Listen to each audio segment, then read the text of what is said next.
got it. In focus now, Rodney Scott, retired Border Patrol chief, and you served our nation and protected our border for nearly 3 decades. And we're so grateful to you for that and for your leadership.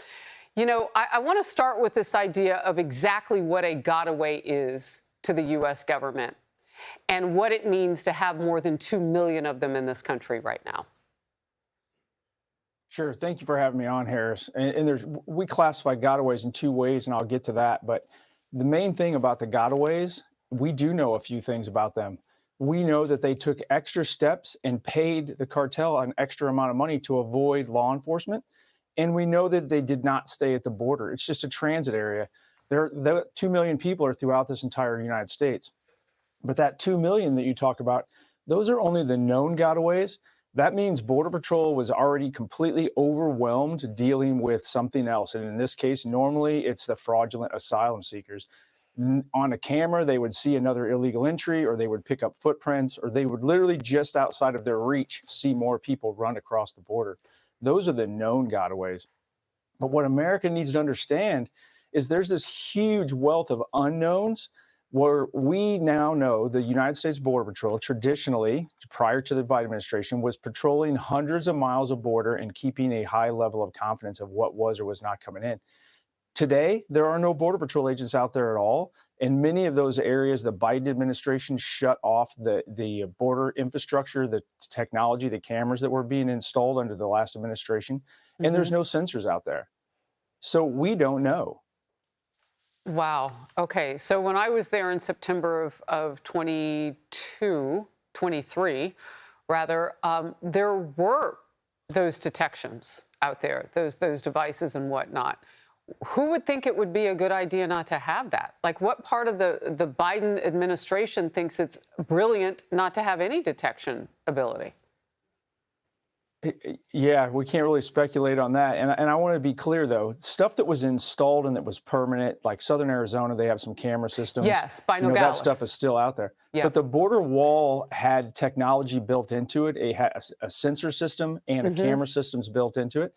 And the Biden administration couldn't figure out, or they couldn't legally allow that to continue and then shut off the wall. So they just chose to shut off everything. Yeah. And then they diverted the money from the aerostats in South Texas that gave a bird's eye view of the border. They diverted that money to speeding up the processing of illegal aliens and getting them out of Border Patrol custody and released into the United States quicker. Those were conscious decisions made by this administration, and it doesn't overshadow. I mean, that should tell people what their intent is. You know, that part of the wall that you're talking about, particularly that I saw in the Rio Grande, they dismantled it and just like left it out in all the heat, the rain, whatever, just to rot all of our dollars there. So if there were detection devices that were part of that portion of the wall that I saw, which made a mile-long gap, Rodney, then it was just let to rot, which was mind-boggling. You said they don't stay at the border, but if it were not for what Governor Abbott had done with the razor wire and all of what he's doing to keep it at bay, how much worse could it be? Because this seems to have, I don't know, an expeditious push now for these gotaways to get in. It would be significantly worse. And going back to the technology and infrastructure we were talking about, with the Rio Grande River, the challenges of putting in infrastructure were significantly greater than Arizona, New Mexico, and California. So that was one of the last places we were building it out. So if it wasn't for Governor Abbott's initiative with Operation Lone Star in Texas, we'd still be seeing mass illegal entries there because there would be no detection. There'd be nothing to slow them down.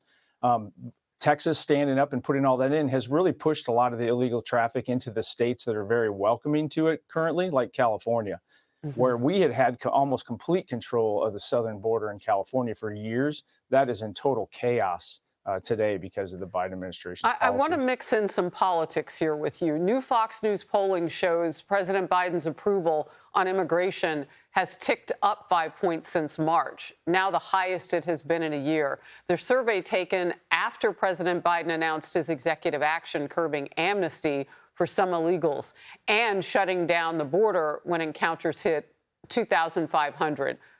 Which, if you do the math, we know at least one day last week it was over 1,000 at one point in Southern California.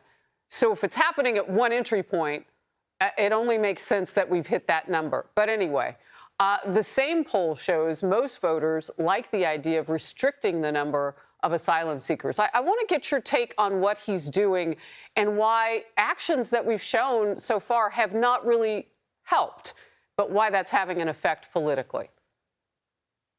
Well, the actions haven't really helped because they're designed that way. We have to go back and remember Biden created this border crisis through executive orders. He could fix it by simply implementing some of those same policies again. But really what you're seeing, I think, is some smoke and mirrors and the complete dishonesty of this administration. They use little bullet points and they really encourage all the media, and a lot of them fall into this, to only focus on southwest border apprehensions in between the ports of entry. And then they highlight any change. Well, they have pushed over 100,000 illegal aliens into the ports of entry under this administration through their illegal parole programs, and they don't talk about that at all. So when you look at nationwide numbers, when you look at what's coming in on the coast, what's coming across the Canadian border, we never talk about, the numbers really have not decreased to the extent that they would like people to believe. However, there's an election coming up, and they're trying to whitewash their policies. But please don't forget, they campaigned on this, and it was intentional. Well, I tell you, those northern border numbers are more difficult to get, but they do exist. And so we are pressing to get that.